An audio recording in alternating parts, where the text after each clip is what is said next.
Attention to all CSS members at pensioners sa mga nagtatanong, ano ang halaga ng lump sum? Sa video na ito, pagkatapos hanggang sa dulo para malaman ang buong impormasyon.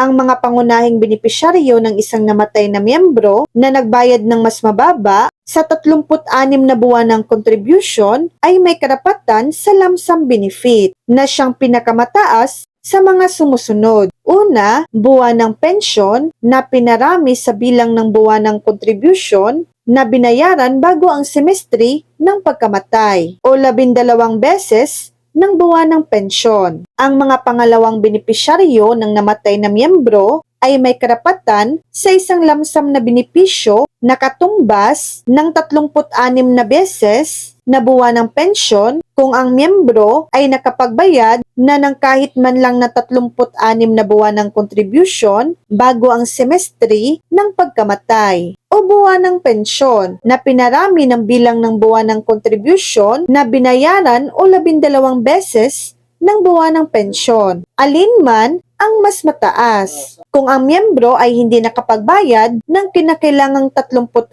na buwan ng contribution bago ang semestre ng pagkamatay. So yan lang po ang latest update.